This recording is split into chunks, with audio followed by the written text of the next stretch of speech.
Klase, maaari ba tayong tumayo at tayo manalangin upang dalhin ang presensya ng ating poong may kapal? Rochelle, maaari mo bang pangunahan ang ating panalangin? Amen. Magandang araw, grade 9 masayahin. Ayan, talaga namang tugmang-tugma ang inyong seksyon sa inyo. Umagang-umaga pa lang ay kitang-kita ko na ang mga nagkikislapan at nagagandahan ng mga ngiti. Ayan klase, bago kayo tuluyang maupo sa inyong kinaupuan, maaari bang pakipulot ang mga kalat na makikita ninyo sa sahig at pakihanin na rin ng wasto ang inyong mga upuan nang sa gayon ay magkaroon tayo ng malinis, maayos at maaliwalas na silid-aralan. Tapos na ba klase? Maaari na kayong maupo. Sa ating kamihing binibining Liza, may lumiban ba ngayong araw? Wala, kung gayon ay ako'y nagagalak sapagkat ayaw niyong makaligtaan ng ating tatalakayin ngayong araw. Kamusta naman ang araw niyo, klase? Mabuti naman kung ganon. O aba, Ginoong Renon, bagong gupit ngayon. Talaga namang kitang-kita sa kanya ang pagiging makisig, hindi ba klase? Ayan, sana sa susunod na linggo, lahat ng kalalakihan ay nakapagpagupit na. Malinaw ba yun, klase? Siyempre, hindi magpapahuli ang ating mga binibini. Talaga namang napakaganda ng ating mga binibini ngayon. Nakaipit, nakapusod. Ayan, maganda yung klase. Maayos at maaliwalas sa tingnan. Sang-ayon ba kayo roon, mga Ginoo? Ayan, sang-ayon ang ating mga kalalakihan. Klase, bago ang lahat ay muli kong ipapaalala sa inyo na una, ayaw kong na kapag ako'y nagsasalita ay nagsasalita rin kayo diyan sa inyong upuan. Sa tingin niyo ba, klase, ay may pagkakaintindihan doon? Wala. Kung ngayon, klase, magsasalita lamang kayo kung kayo ay sasagot o dili naman kaya kapag kayo ay may sasabihin. At mangyayari lamang iyan kapag itataas ninyo ang inyong kamay. Naunawaan ba yon? Pangalawa, kapag nakita ko o oras na nakita ko na nag-iingay kayo sa inyong upuan at nakita nyo itinaas ko ang kanang kamay ko na ganito, ito ay sinyalis klase na dapat kayo tama, na dapat kayo'y tumahimik. Naunawaan ba yung klase? At panghuli, ayaw ko na may ginagawa kayo riyan sa inyong upuan na hindi naman konektado sa ating tatalakayin ngayong araw, na hindi naman konektado sa ating asignatura. Gusto ng inyong guro ng inyong atensyon ay ituon nyo lamang sa akin, sa paksang sa ating tatalakayin. Nagkakaunawaan ba yung klase? Ayan. Siya nga pala, klase, kamusta na ang inyong pangkatang proyekto? Numpisahan nyo na ba ito? Natapos nyo na ba ito, klase? Hindi pa. Kaya naman, klase, gusto ko lamang ipaalala sa inyo na ang huling araw ng pagbasa ng inyong pangkatang gawain ay hanggang Lunes na lamang. Naintindihan ba yung klase? Ayan. Kung matatandaan ng klase ay kahapon ay meron tayong tinalakay, hindi ba? Ano na nga ba ang tinalakay natin kahapon? Lawrence? Magaling, Lawrence. Ito'y tungkol sa 15 kabanata ng Noli Me Tangere, pinamagatang ang mga sakristan. Sino na nga ba ulit ang mga sakristan, klase? Mika? Ayan, si Crispin at si Basilio. Ngayon, klase, ano ang natutunan ninyo sa ating tinalakay kahapon? Sino ang gusto sumagot? Faith?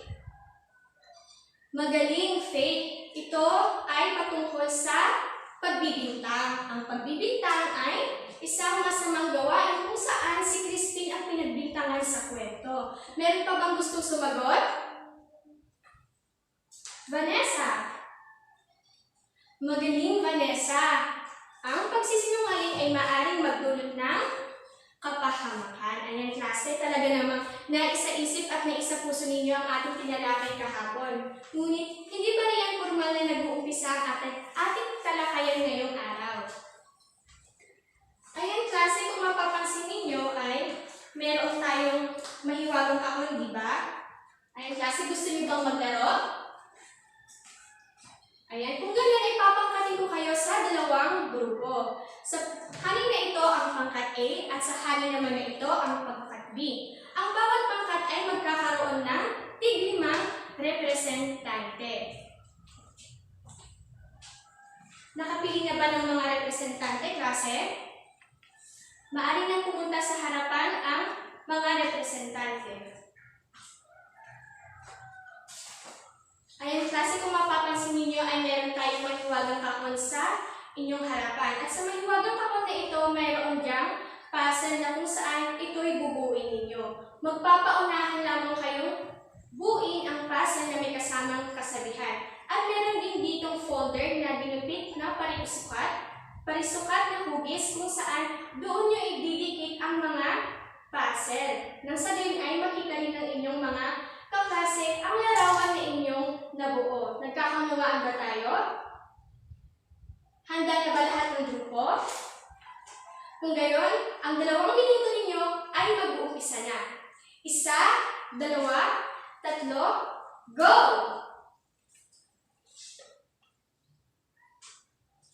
Ayan na una ang pangkat A. Klase, maaari ba natin bigyan ng 3 angat ang pangkat A? Ayan, klase. Pangkat A, ano ang nakinuha ninyo sa binuo niyong puzzle? Ano ang masasabi ninyo sa larawan? Andrew. Mahusay, Andrew. Ito ay tungkol sa isang ina na kung saan ipinapakita rito ang labis na pagmamahal niya sa kanyang anak. Sa kabilang halay naman, pangkat B, ano ang masasabi ninyo sa larawan na inyong nabuo? Miguel? Magaling, Miguel, patungkol sa karakasan o pang-aabuso sa mga kababaihan ng kanilang asawa. Meron pa bang gustong sumagot? Sa pangkat B? Wala na.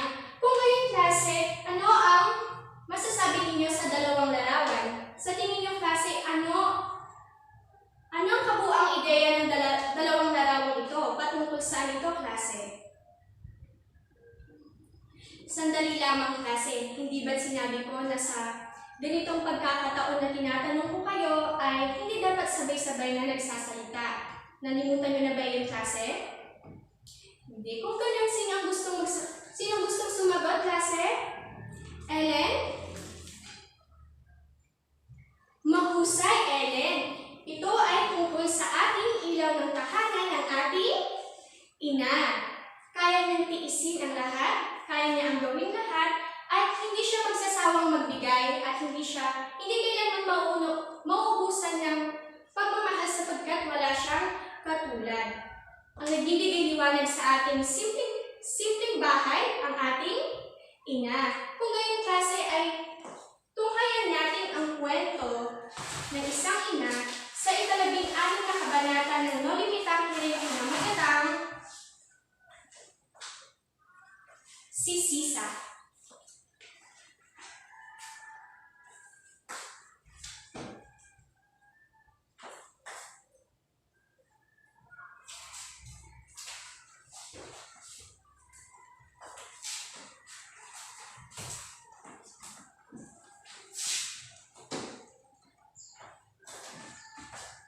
Ayun, klase, handa na ba kayong matuto at makinig sa ating talakay ngayong araw? Ayun, ngunit bago ko formal na umpisahan ng ating talakay ngayon, hawiin muna natin ang mga salitang maaaring makasagabal sa ating pagbabasa sa akdang kabanata ni Sisa.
Ngunit para maging gabay ninyo ay sisimulan ko munang gamitin ito sa sarili kong pangungusap. Pagkatapos ay kayo rin ang gagamit ito sa sarili niyong pangungusap. Unang salita sa hari A, ang salitang nakadungaw. Palaging nakadungaw si Juliet sa durungawan tuwing gabi. Ngayon klase, ano ang ibig sabihin ng salitang nakadungaw? Maaari bang hanapin natin sa hari B kung ano ang kasing kahulugan ng salitang nakadungaw klase? Sino ang maaaring sumagot? Ara. Magaling, Ara. Ito ay nangangahulugang nakasilip. Ngayon, Ara, maaari mo bang gamitin ito sa sarili mong pangungusap? Magaling. Kung gayon, maaari ka nang pumunta dito sa harapan at idikit ang nawawalang kaparehas ng larawan sa hari A.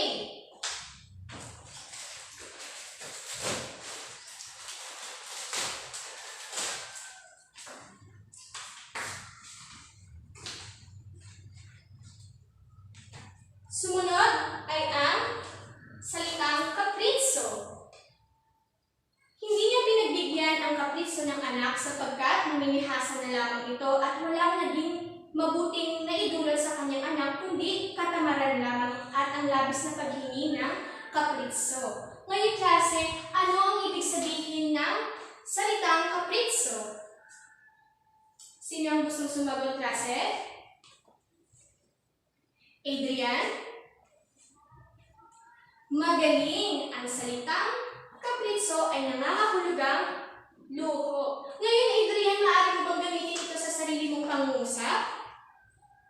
Mahusay, Adrian. Maaari ka nang pumunta rito sa harapan at iyon ang idikit ang kapareha ng salitang kapritso.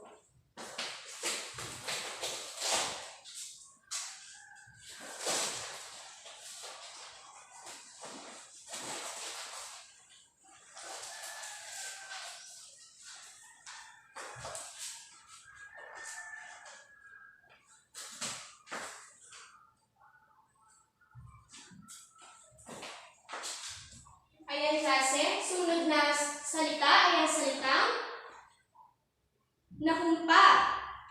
Ano ang ibig sabihin ng salitang nakumpa klase?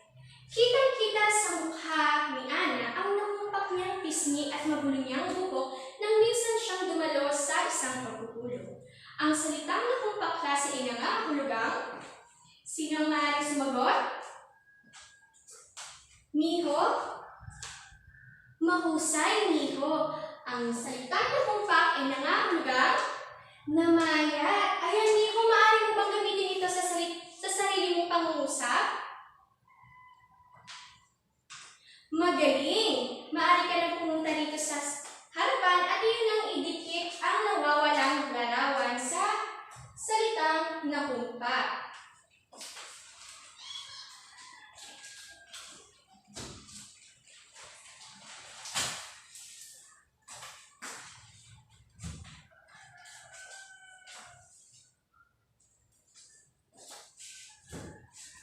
Sumunod naman klase ay ang salitang namumuro.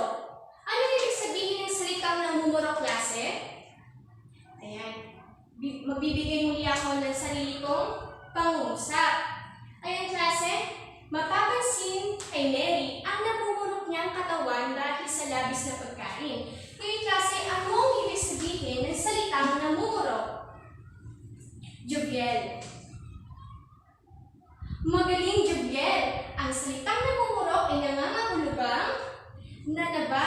Ayan klase, Jubiel, maaari ka na bang pumunta dito sa harapan at iyon ang idikit ang nawawalang larawan sa salitang namumurok.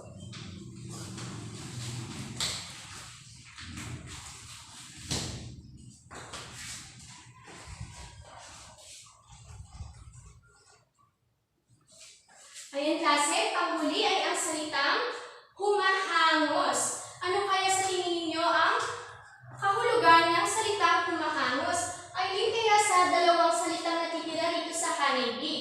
Ito ba'y salitang hinihingal o salitang sumabit?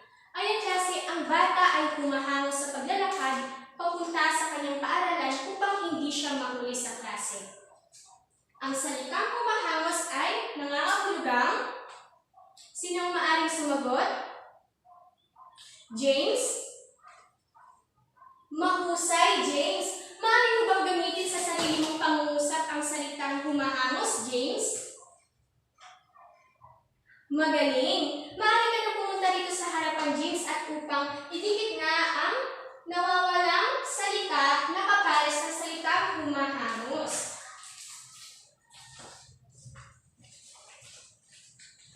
At ito ay ang salitang hinihingal. Magaling ka roon, James.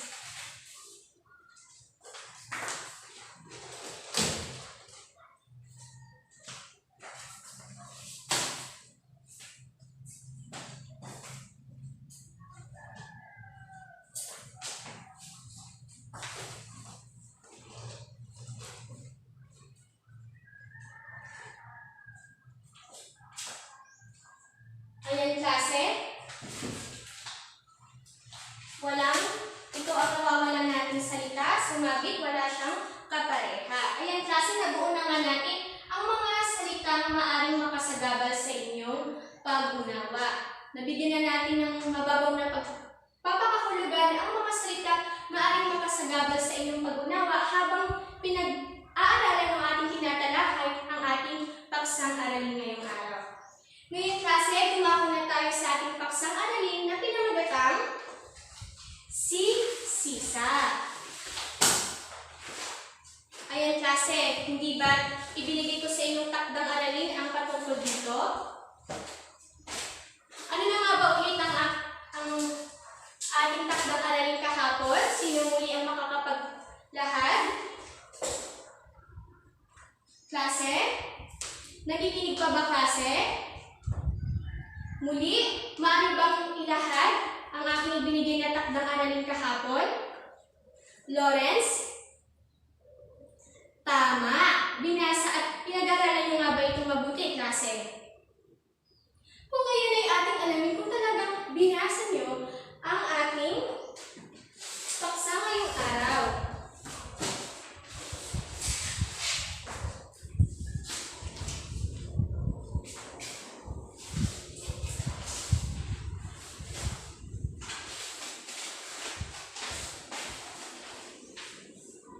Ayan, klase.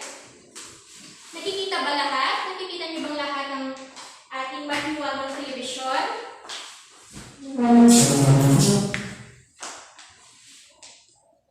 Kitang-kita ba, klase? Ayan. Pero bago ang lahat, narito sa chart ang mga katanungang magiging gabay para sa mga dapat ninyong malaman at maunawaan habang binabasa ang kabanata.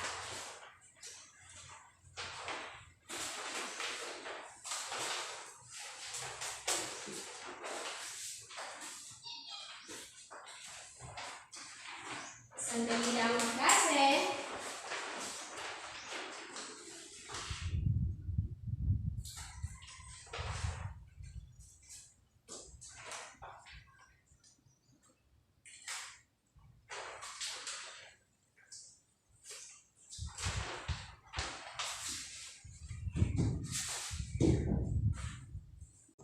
Ito ang magsisilbi ninyong gabay para sa inyong pag-unawa mamaya habang binabasa natin ang akda. Ayan, kasi sigurado ba kayong binasa ninyo ito? Binasa ninyo ang ating tatalakay ngayong araw? Hindi ba ibinigay ko nga itong takdang aralin na inyo itong pag-aaralan at babasahin? Kung gayon, alamin natin kung talagang binasa ninyo ang ating kabanata ngayong araw.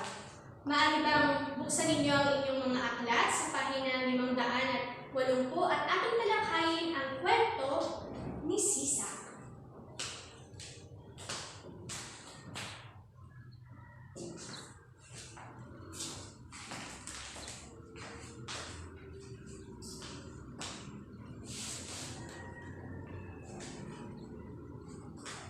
Ayun, klase, kikita nyo ba, klase? Malinaw ba sa likod? Ayan, malinaw. Ating nang umpisahan. Makinig kayong mabuti, klase, at talasan ninyo ang inyong mga isip sapagkat Magtatanong ako mamaya at dito ko malalaman kung talagang binasa nyo ang akdang ito. Nagkakaunawaan ba tayo, klase? Ayan. Tahimik nang natutulog ang lahat. Himbing na ang mga mag-anak na nag-ukol ng paggunita sa kanilang mga patay. Sa labas ng bayan ay naroon ang bahay ng mag-iinang Sisa, Basilio at Crispin. May isang oras itong lakarin mula sa kabayanan. Si Sisa ay asawa ng isang malupit na sabungero. Walang inatupag ang lalaki kundi bisyo, samantalang ang babae ang nagsisikap maghanap buhay. Bibihirang magkita ang mag-asawa at kung magkita man ay nagbubunga lamang ng ibayong hirap kay Sisa. Ayan, klase. Naghanda si Sisa ng makakain sa kanyang mga anak na sina Crispin at Basilio. Dahil nga, wala sina Crispin at Basilio roon. Hindi ba't sila'y nagtatrabaho, klase? Tama. Kung ngayon ang mga sumunod na nangyari pagkatapos ng kaganapang iyon, klase? Denver. Mahusay, Denver.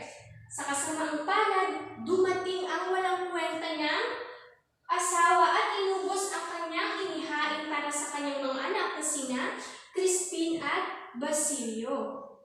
Matapos ng klase ay umalis na ang kanyang asawang si Pedro at nagbilin pa sa kanyang asawa na si Sisa na ibigay ang mga bahagi o ang mga sasakuri ng kanyang anak. Ibibigay raw kay Pedro. Hindi ba't napakagaling, napagahaman na ama?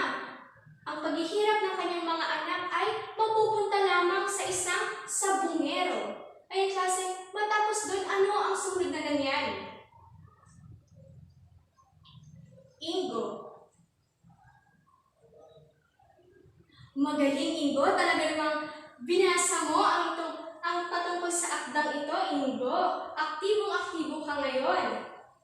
Ayan, hindi mapigilan na umiyak ni Sisa sapagkat hindi man lamang nagtira ng makakain ang kanyang asawa para sa mga anak. Hindi ba't inubos na lamang niya? Talagang napakawalang kwentang ama. Ayan, klase, lumaang nagsaing siyang muli at inihaw ang nalalabing daing na tuyo sapagkat alam niyang darating na gutom ang kanyang mga anak na sina Crispin at Basilio. Kung ganyan, klase, ano ang nangyari sa huling bahagi ng kabanata? Ano ang nangyari, klase? Sofia? Magaling, Sofia. Nagkaroon ng malungkot na pangitain itong si Sisa patungkol sa kanyang anak. Kaya naman, anong ginawa ni Sisa, klase? Sino ang makakasagot? Sino ang talagang nagbasa? Ayan, Adrian again. Si Adrian na naman ang magsasagot, klase. Adrian, ano ang sagot, Adrian? Mahusay. Bandang alas 11 ay nagdarasal siya sa Inang Birhen na sana'y maayos ang lahat. Nang biglang, gulantangin siya ni Basilio nang malakas na sigaw mula sa labas ng kanilang tahanan. Ayan, klase. At doon na nagtatapos ang kwento, klase. Kung mapapansin natin ang ikalabing kabanata ng Nonibitangere ay bitin sapagkat tatalakayin natin bukas kung ano nga ba talaga ang tunay nang nangyari kay Basilio at kung bakit siya nagtawag, sumigaw siya sa labas ng kanilang bahay. Ayan, klase, naunawaan niyo ba ang ating paksa ngayong araw, klase? Sigurado ba kayo? Klase, huwag kayong mahihiyang magtanong. Naunawaan niyo ba itong klase? Mabuti naman kung ganoon, klase. Ngayon, tingnan natin kung talagang naunawaan ninyo ang ating paksa ngayong araw. Sa ilalim ng inyong mga silyon ay meron na kong idinipitriyan na hugis puso ng mga papel at ito ay inyong kukunin. Kung sino man ang nakakuha ng hugis na papel sa kanilang mga silyon ay siyang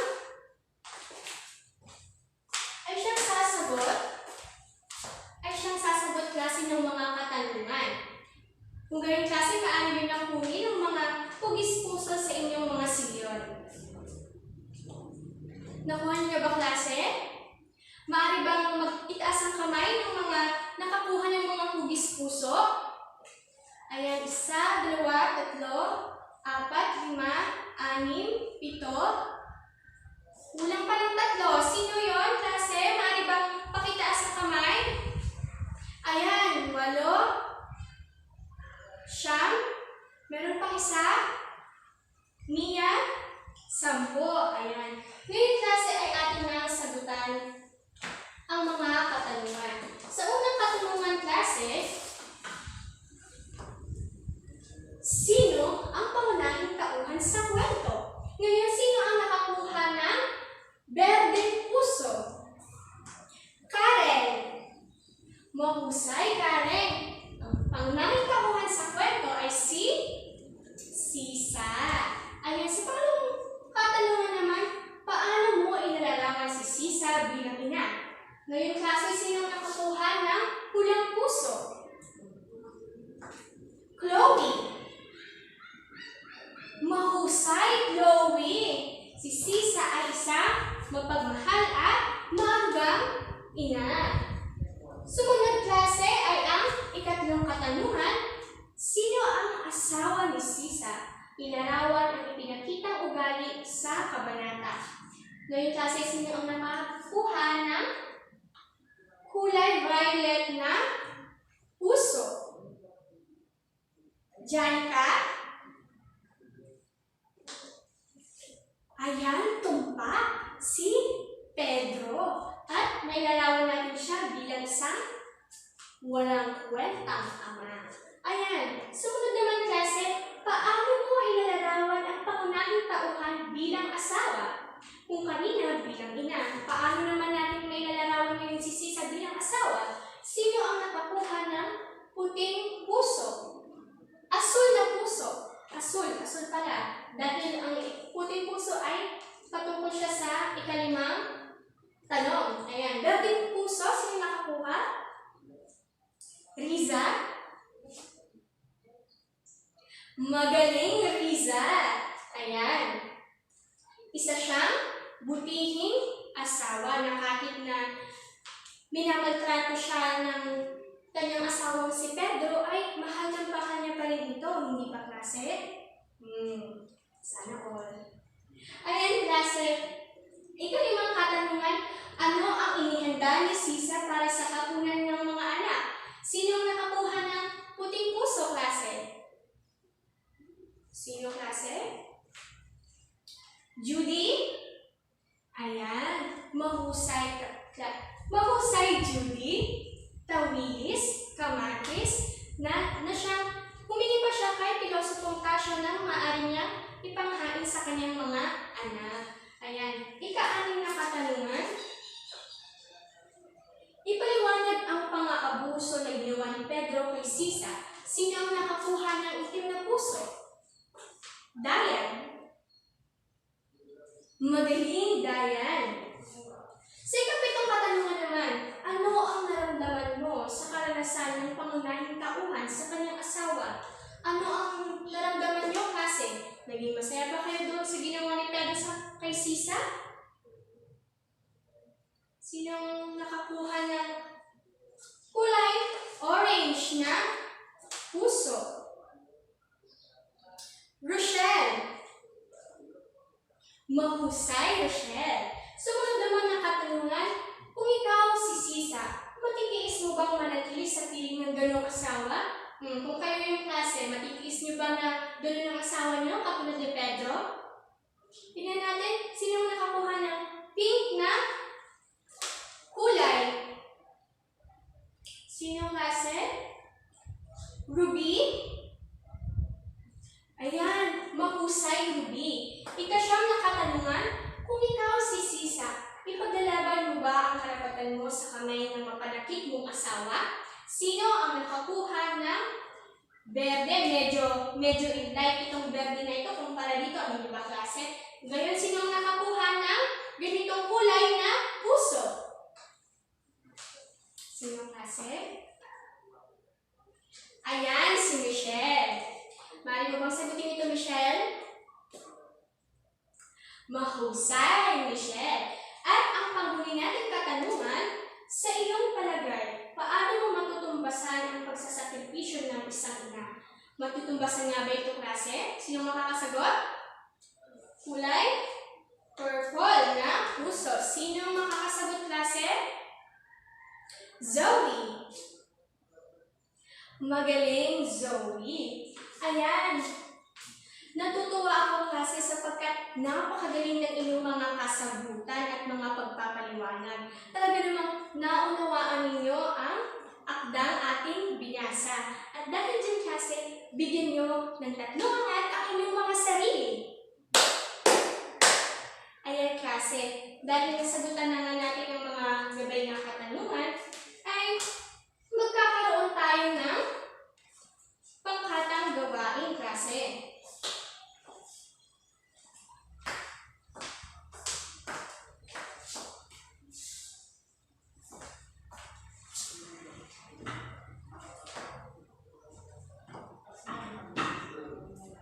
Nakikita niyo ba, klase, ang ating may huwagang ruleta?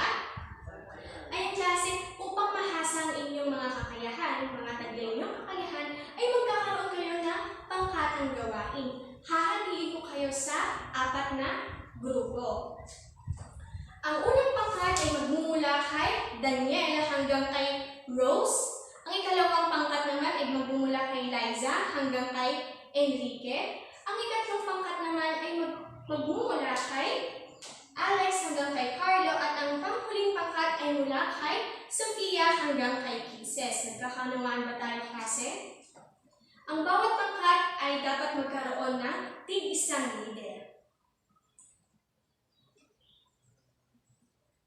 Ayan, klase, maaari nang pumunta ang bawat leader ng grupo. Ayan, narito na sila. Ayan. Sa ika-4 na pangkat, ang inyong leader, 3 pa lang ang narito, klase. Ayan, ang leader ng ika-4 na pangkat ay si Mia. Ayan, punta ka na dito, Mia. Ayan, papaikutin nyo lamang itong mahiwagang ruleta natin, klase. At kung ano ang matapatan ng kulay, ang siyang inyong gagawin. Nagkakaunawaan ba tayo, klase? Ayan. Para sa unang pangkat, maaari nyo lang paikutin ang ating mahiwagang ruleta. Ayan. Para sa... Ayan. Ang napuntang kulay ay ang kulay purple na artistahin yata to. Ayan, tignan natin kung ano ang gagawin ng unang pangkat. Panuto, makinig ang lahat, magtanghal ng simpleng dula-dulaan na nagpapakita ng tema ng kwento. Ibahagi ito sa harapan. Naunawaan ba yun unang pangkat? Ayan, mahusay. Sumunod ang ikalawang pangkat. Ayan, kantaririt. Tingnan natin kung ano ang gagawin ng ikalawang pangkat. Makinig, klase. Lumikha ng sariling bersyon ng kanta na patungkol sa isang maarugang ina at ipresenta ito sa harapan. Naunawaan ba yun? Ikalawang pangkat? Ayan, husay. Sunod ang ikatlong pangkat. Pwede ka na pumunta dito. Tingnan mo. Ayan, bung-pong-pong. Ano nga bang ibig sabihin nito, klase? Ayan, bilang panuto, gumawa ng isang tula na inaalay mo sa iyong ina at ipresenta ito sa harapan. Naunawaan ba ang tatlong pangkat? At syempre ang ating panghuli, hindi na natin kailangan paikutin, pero sige, subukan natin. Ayan, anong sabi? Para sa ika-4 na pangkat, ibuod ang kwento gamit ang staggered summary, magtala ng mga eksena sa simula, gitna at wakas. Ipresenta ito sa harapan. Naunawaan ba iyon? Ika-4 na pangkat? Sigurado ba kayo? Sigurado ba kayo, klase? Ayan, klase, para sa pamantayan ng inyong gawain, sandali lamang. Para sa ang pamantayan sa paggawa ng inyong pangkatang gawain, sa nilalaman, buo ang kaisipan, wasto ang paggamit ng mga salita, 35%, kaisahan ng kaisipan, bawat kaisipan ay magkakaugnay, 25%, pagkamalikhain, nagagamit ang kasinginan sa pagpapahayag at pagsulat ng mga kaisipan, 15%, linaw at lakas ng boses, tamang lakas ng boses at malinaw na pagpapahayag, 15%, at ang maayos na presentasyon ay 10%, klase. Kabuang score, 100%. Naunawaan ba yung klase? Kung gayon, ibibigyan ko lamang kayo ng 5 minuto para sa inyong paghahanda at 2 minuto naman para sa inyong pagtatanghal. Ngayon klase, maaari na kayong magsimula.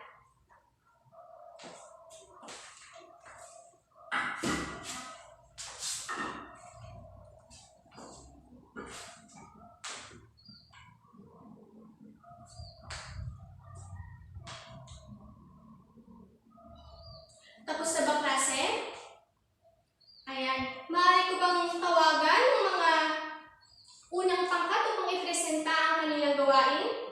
Maaari na kayo punta sa harapan. Dito na lamang. Ayan klase, napakahusay ng unang pangkat. Bigyan naman natin ng unang pangkat ng 3 angat. Ayan. Sumunod naman ay ang ikalawang pangkat. Maaari na kayong pumunta sa harapan upang ipakitang gilas ang inyong ginawang gawain, klase.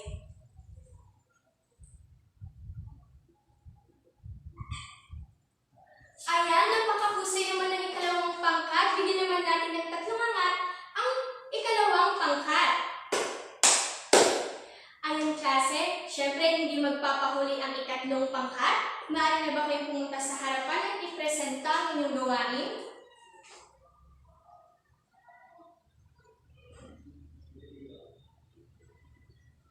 Napakagaling, klase. Bigyan din natin ng 3 angat ang ikatlong pangkat. At syempre, hindi papakabog ang ika-4 na pangkat. Maaari na kayong pumunta sa harapan. Ayan, napakagaling din. Bigyan natin ng 3 angat ang ika-4 na pangkat, klase. Ayan, klase, naipamalas na nga ninyo ang inyong taglay na kakayahan at ako'y natutuwa sapagkat kayong lahat ay nakibahagi.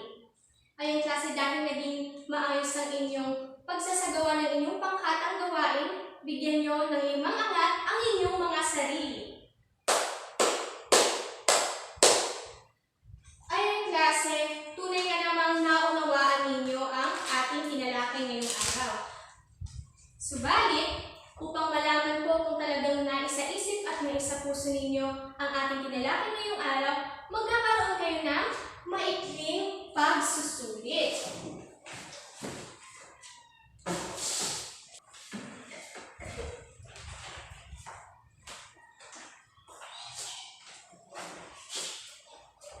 Ayan, klase, nakikita nyo ba ito, klase? Sigurado ba kayo?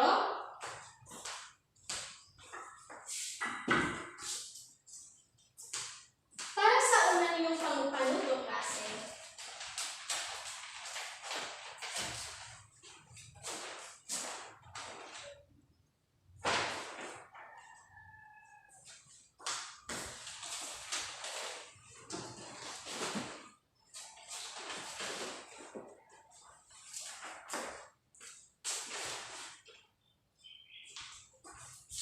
Nakikita ba, klase?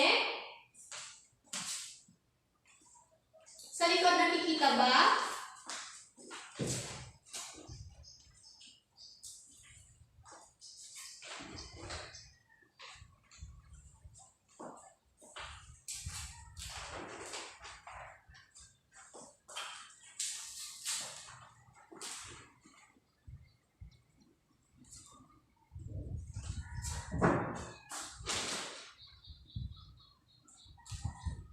Ayan, klase. Gawin niyo ito sa isang kalahating bahagi ng papel. Para sa unang paninto, suriin ang mga pangyayari sa kwento. Tukuyin kung ang mga ito ba'y nakaayos ng naayon sa tamang pagkasunod-sunod. At lalagyan niyo lamang ng bilang 1 hanggang 5 bilang. Nagkakaunawaan ba, klase?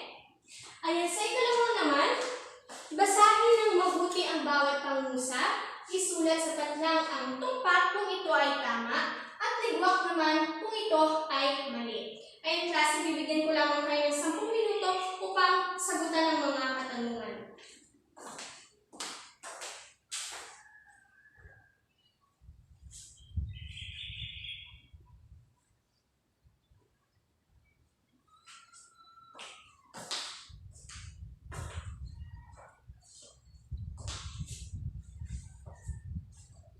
Tapos na ba, klase? Ayan, ang pagpapasa ng papel ay magmumula sa magkabilang gilid papunta sa gitna at ang mga nasa halikuran naman papunta sa harapan. Pagbilang ko ng 10 klase, dapat ang lahat ng mga papel ay nasa akin na. 1, 2, 3, 4, 5, 6,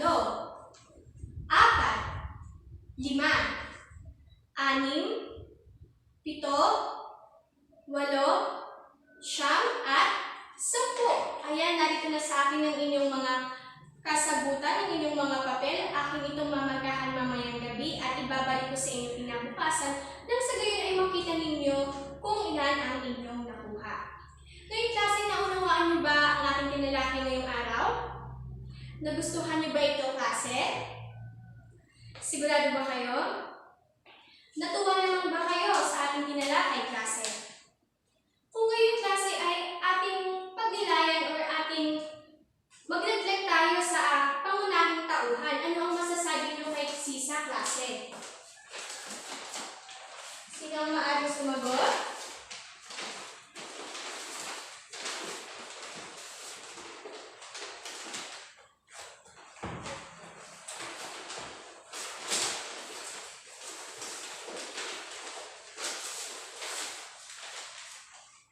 Ano ang masasabi niyo kay Sisa?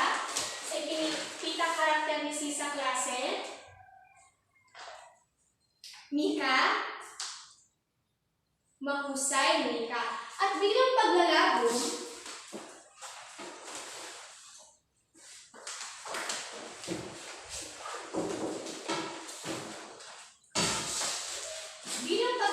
mo, klase, paano kung ikaw, si Sisa, matitiis mo pa bang manatili sa piling ng dalawang asawa? Paano raw kung tayo ay nasa kalagayan ni Sisa, matitiis nga ba natin ang ganung pag-ugali ni Pedro? Sino ang maaaring sumagot?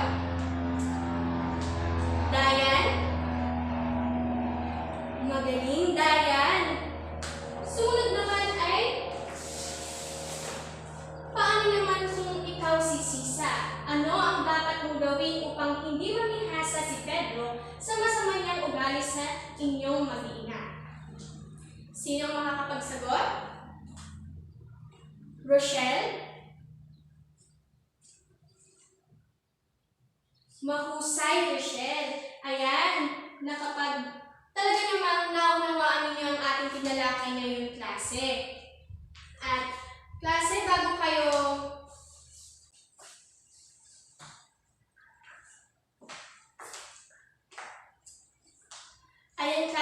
kayo umuwi ay meron akong pabaon sa inyo. Hindi ito pagkain at mas lalong hindi ito pera. Ngunit isang takdang aralin na siyang makapagbibigay sa inyo ng kaalaman at makatutulong sa inyong pag-aaral.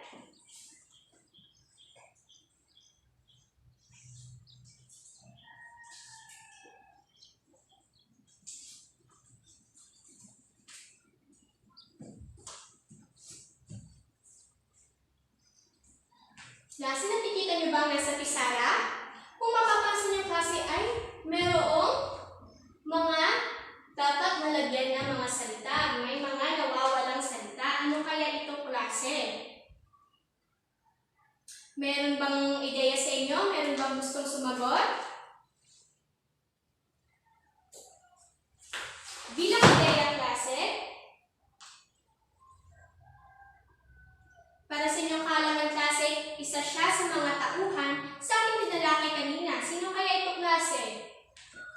para naman mabuo na natin ang mga nawawalang salita.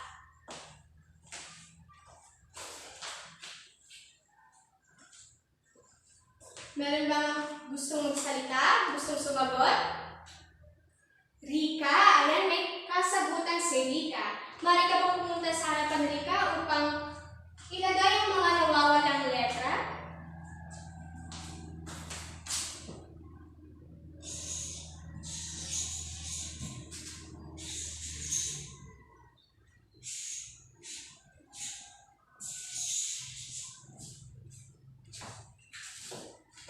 Ayan, mahusay, Rika. Basilio. Ayan. Ano nga ba ang koneksyon nito sa ating takdang aralin klase? Ibig sabihin lamang ng klase ay nais kong basahin ninyo at pag-aralan ng mabuti ang patungkol sa ika-17 kabanata ng Noli Me Tangere pinamagatang si Basilio. Iyon ay makikita nyo sa pahina 584. Kung babalikan natin ang talakayan natin kanina klase, hindi ba't nahinto ang kwento noong sumigaw o nagtawag si Basilio sa kanyang ina, hindi ba? Hindi natin alam kung ano ang nangyari. Kaya bukas, tungkayan natin kung ano ba talaga ang tunay na nangyari klase. Naunawaan ba yung klase? Sigurado ba kayo? Sigurado ba klase? May nais pa ba kayong itanong? Naunawaan ba ang talakayan natin ngayon araw, klase? Natuwa ba kayo sa ating talakayan? Narinig ba ang boses ko sa likuran? Sigurado ba kayo? Naging aktibo ba kayo, klase? Kung ganyan, klase, hanggang dito na lamang ang ating talakayan at hanggang sa muli nating pagkikita, paalam na sa inyo, klase. Ayan, mag-ingat kayo sa inyong pag-uwi.